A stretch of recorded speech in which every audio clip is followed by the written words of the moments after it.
¿Qué tal están? Bienvenidos. Filosofía literaria de Marcel Proust. En este vídeo trataré del estilo de Marcel Proust, de su influencia en la novelística moderna y especialmente de su gran obra En busca del tiempo perdido, una magnífica obra muy minuciosa, diríamos que trata muchísimas cuestiones psicológicas de una manera muy profunda y en ese sentido su novelística es profundamente filosófica.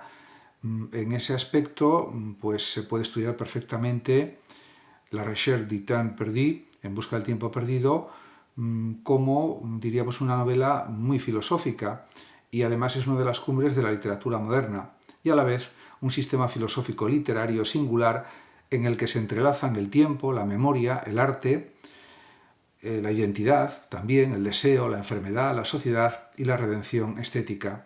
El universo proustiano no puede reducirse a una sola clave de lectura.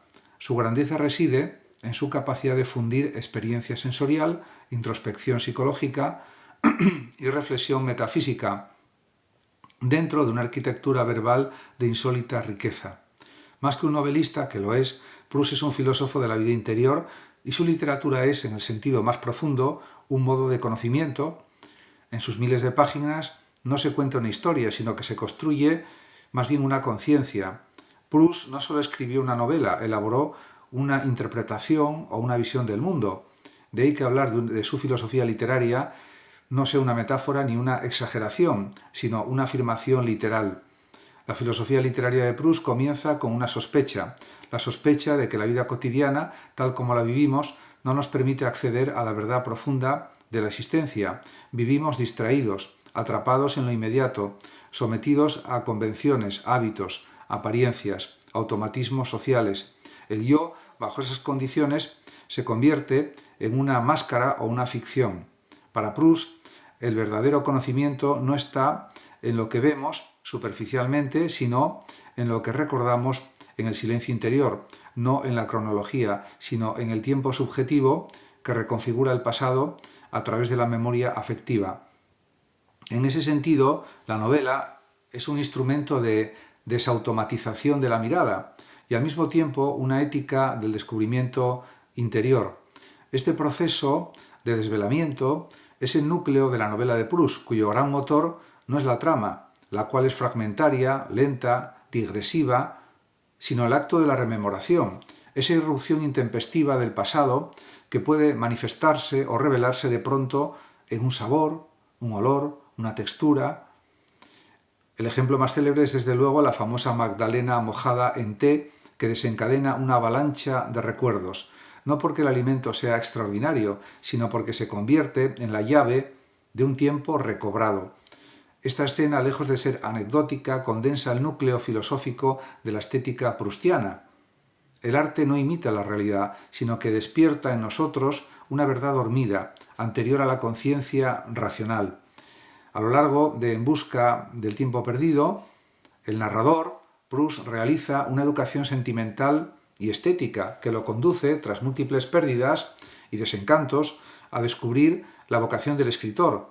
Pero este descubrimiento no es una elección profesional, es una iluminación existencial. El tiempo perdido no es solo el tiempo pasado, sino el tiempo que hemos vivido sin comprenderlo. El tiempo recobrado, por tanto, no es un regreso al pasado, sino una integración del pasado en una forma de sentido.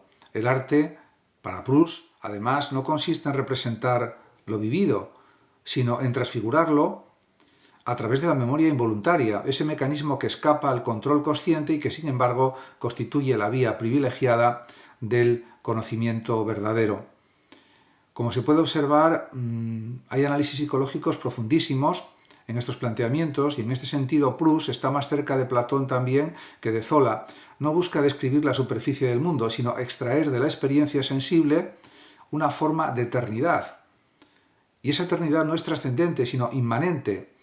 En la propia realidad está presente. Está contenida en los detalles ínfimos, en lo aparentemente insignificante. La filosofía de Proust, por tanto, es una ontología de lo minúsculo, una metafísica de lo cotidiano. La vida, en su dimensión más profunda, se esconde en los intersticios y solo el arte, cuando alcanza su forma más depurada, puede revelarla. Y también hay que decir que la estructura de su obra, distribuida en 7 volúmenes, Por el camino de Swan, A la sombra de las muchachas en flor, El mundo de Guermantes, Sodoma y Gomorra, La prisionera, La fugitiva y El tiempo recobrado, no responde a un plan narrativo tradicional. Es una suerte de espiral que avanza a través de la repetición y la variación, como una sinfonía que retorna sobre sus temas para ir modulándolos, matizándolos. El tiempo en Proust no es lineal, es reversible, elástico, introspectivo. Hay una cronología externa, la historia del narrador, de su familia, de sus amigos, del París de la Belle Époque y la Primera Guerra Mundial. Pero lo esencial ocurre en el tiempo interior, ese tiempo subjetivo que resiste la uniformidad del calendario. Desde esta perspectiva, se puede decir que Proust coincide con la filosofía de Henri Bergson, a quien leyó con interés, y la distinción entre tiempo cronológico y diré, duración vivida, que formula Bergson en Ensayo sobre los datos inmediatos de la conciencia, una obra extraordinaria de Bergson, encuentra en Proust una realización literaria insuperable. No se trata, sin embargo, de una ilustración servil del pensamiento bersoniano, sino de una convergencia. Proust y Bergson parten del mismo núcleo de intuición, pero lo desarrollan en direcciones distintas. Para Bergson, la intuición es una vía hacia lo absoluto. Para Proust, en cambio, es el primer paso de una reconstrucción artística de la vida, de la realidad también. Esta reconstrucción es inseparable de la escritura. El tiempo no se recobra en la vida misma, sino en la forma. Solo cuando el narrador escribe su experiencia logra reconciliarse con ella. Escribir no es solo un acto técnico, sino ontológico. Es el modo en que el yo, fragmentado, disperso, disociado, se unifica. El narrador proustiano no parte de una identidad clara, sino que la va descubriendo a medida que recuerda y escribe. La identidad, por tanto, no es un dato, sino un proceso, no es una sustancia, sino una narración. Esta idea anticipa también algunas tesis del pensamiento contemporáneo sobre la subjetividad, como las formuladas por Paul Ricoeur o Judith Butler. El yo no es un origen, sino una construcción retroactiva. Y de esta manera, Proust no solo filosofa sobre el tiempo y la identidad, su obra también es una indagación aguda sobre el deseo, especialmente el deseo amoroso, y sobre la manera en que ese deseo deforma nuestra percepción de la realidad. El amor, en busca del tiempo perdido, es casi siempre, se puede afirmar, una experiencia de sufrimiento, de celos, de posesión imposible, etc. Amamos, dice Proust, no al otro tal como es, sino a la imagen que construimos de él. Esta imagen es una fantasía, y por eso el amor es en gran parte un engaño voluntario. Pero no por ello deja de ser esencial. Es a través del deseo y del fracaso del deseo que el yo se conoce a sí mismo. La filosofía amorosa de Proust es una pedagogía del desengaño, pero también una vía hacia la lucidez. Este desengaño alcanza su culminación en la figura de Albertine, uno de los personajes más complejos y ambiguos de la novela. Su relación con el narrador es una lucha constante entre el anhelo de posesión y el reconocimiento de la imposibilidad de conocer verdaderamente al otro. La sexualidad de Albertine, sugestivamente insinuada como lésbica, se convierte en un enigma que el narrador intenta resolver con obsesión detectivesca, sin lograr nunca capturar su verdad. En ese punto, Proust formula una intuición fundamental. El otro es por esencia opaco. No podemos acceder a su interioridad más que por conjeturas, signos, ficciones. El amor, de esta manera, se convierte en una hermenéutica fallida, pero necesaria. A través de ese fracaso, el narrador se libera, no del deseo, sino de la ilusión de transparencia. Otra dimensión crucial de la filosofía literaria de Proust es su meditación sobre el arte. A lo largo de la novela se analizan con profundidad las obras de escritores, pintores, músicos, realistas o ficticios como Elstir, Vinteuil o Bergot. Cada uno de ellos representa una forma distinta de relación entre arte y vida. Bergot, por ejemplo, muere frente a un cuadro de Vermeer y su muerte es presentada como un acto estético, muere en el momento en que comprende que su vida entera debería haber estado al servicio de una única línea de belleza. En esa escena se sintetiza la filosofía proustiana del arte. Solo en el arte podemos salvar algo del tiempo. No se trata de escapar de la temporalidad, sino de transfigurarla. Y esto es algo realmente esencial. El arte para Proust no es evasión ni adorno, es manifestación, revelación. Es el único modo de acceder a la esencia de las cosas, a su ser más allá de la función. En un mundo donde todo se disuelve en apariencia, el arte se convierte en resistencia contra el olvido. Pero esa resistencia exige también disciplina, atención, fidelidad a la propia experiencia interior. El artista, según Proust, no debe copiar el mundo, sino traducir su visión íntima del mundo. De ahí que la originalidad no sea una invención arbitraria, sino una forma de sinceridad radical. Esta exigencia estética es también una exigencia ética. La novela proustiana es una ética del cuidado, cuidado del detalle, de la percepción, de la memoria, del lenguaje. Nada en ella es accesorio, todo puede ser significativo si se lo contempla con la suficiente profundidad. Así Proust nos enseña a leer el mundo como un texto y a la vez a leer el texto como un mundo. Y además se puede decir que la filosofía literaria de Marcel Proust es una de las más complejas y ricas del siglo XX, ya que en ella se combinan la fenomenología del tiempo, o la descripción del tiempo, si queremos decirlo de otra manera, la introspección psicológica, la crítica social, la reflexión estética, la teoría del conocimiento y una metafísica poética que no teme nombrar el alma, pero su gran originalidad reside en que todo esto no aparece como un sistema abstracto, sino encarnado en una forma narrativa, que es ella misma un acto de pensamiento.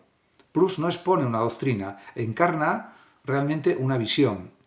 Leer a Proust no es solo disfrutar de una prosa exquisita o de personajes inolvidables, es someterse a una transformación. Sus frases largas y sinuosas, su ritmo dilatado, su estructura especular, no buscan complacencia ni entretenimiento, buscan realmente verdad.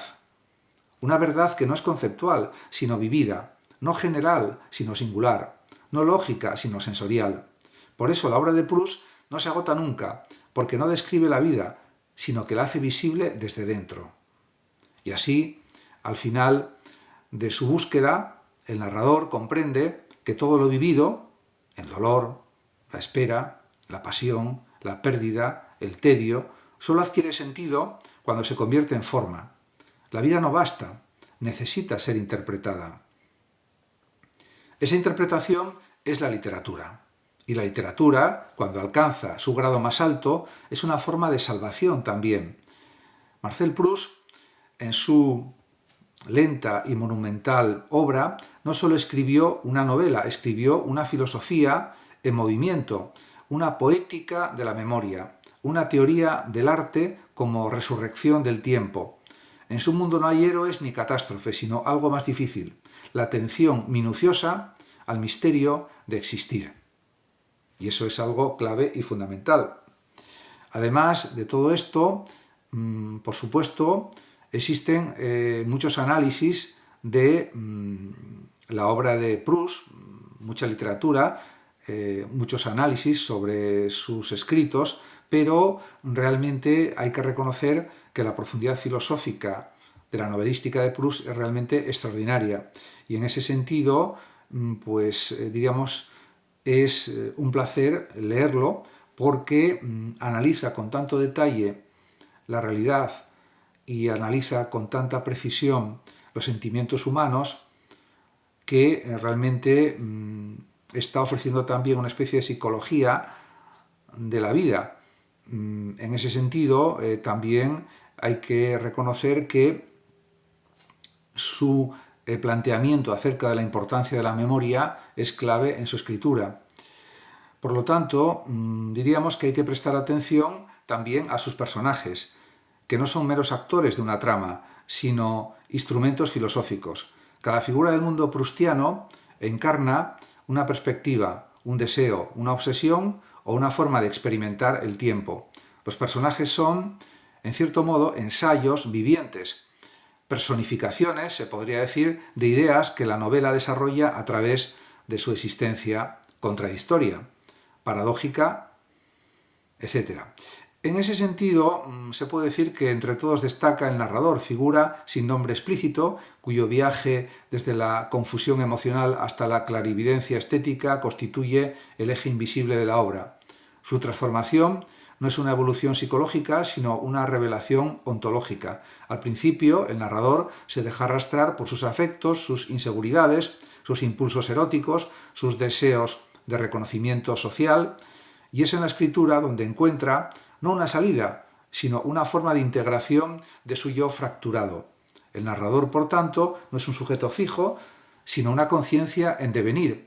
Lo que en otros autores sería un protagonista, en Proust es una pregunta.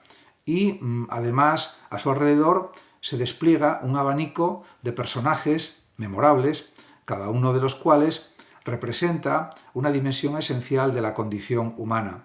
Charles Swann, por ejemplo, encarna la tragedia del amor idealizado y la ceguera del deseo. Judío, culto, sofisticado, Swann sucumbe a la vulgaridad de Odette, no porque ella lo domine, sino porque él la mitifica. Su historia con Odette, que recuerda el drama de Werther, pero sin lirismo ni heroísmo, es una advertencia sobre el poder de las proyecciones afectivas. El amor, como lo muestra Proust, en Swann es una forma de alucinación voluntaria. Y también se puede hablar de otro personaje fundamental que es Albertine, quien aparece a mitad de la obra y se convierte en el centro emocional del narrador. Su relación está marcada por los celos, el control, la ambigüedad sexual y la imposibilidad de comprensión mutua. Albertine no es un personaje realista en el sentido clásico tradicional, sino una construcción simbólica. Es el otro que escapa, que cambia, que nunca se deja poseer del todo. A través de ella, Proust explora la imposibilidad de la transparencia amorosa y el carácter ficcional de la intimidad. El deseo, en su forma más intensa, engendra su propia negación. Y también se puede hablar de otro personaje, la señora de Guermantes. Por su parte, representa el esplendor decadente de la aristocracia. Elegante, altiva, sutil, actúa como una esfinge social. Seduce al narrador por su aura, pero una vez que éste la conoce se revela superficial y vulgar. En ese proceso de desencanto se cifra una crítica sutil a las apariencias sociales y a la fascinación por las jerarquías. Lo que parecía sublime no era más que una convención. Lo que parecía inaccesible se vuelve rutinario. Así Proust desarma los mitos del prestigio desde dentro. Y de esta manera también se puede hablar de otro personaje, Baron de Charlus, que es quizá el personaje más complejo de la obra. Orgulloso, extravagante, conservador, homosexual oculto y contradictorio, mezcla de refinamiento y brutalidad, su figura articula muchos de los grandes temas proustianos. El secreto, el poder, el deseo, la autonegación. Proust retrata su homosexualidad con una mezcla de ironía, compasión y análisis casi clínico, pero siempre evitando la caricatura o la condena. Charlus es un personaje trágico, vive en conflicto permanente entre su necesidad de afirmarse y su necesidad de ocultarse. A través de él, Proust desvela la dimensión teatral de la identidad y la violencia de las convenciones. Cada uno de estos personajes no es solo un individuo, sino un paisaje moral. No hay en Proust una psicología simplista, ni buenos ni malos, sino una profundidad ambigua donde todos son a la vez víctimas y artífices de sus propias ficciones. El retrato que hace de ellos es una anatomía del alma en la que se mezclan el juicio y la ternura. Proust no los observa desde fuera, sino que los deja hablar, los deja recordar, los deja mostrarse. Por eso su novela no es una construcción de carácter, sino un laboratorio de conciencia. Muchas gracias a todos por su atención y hasta mi próximo vídeo. El que lo desee puede compartir este vídeo, darle like o suscribirse a mi canal de YouTube. Hasta pronto.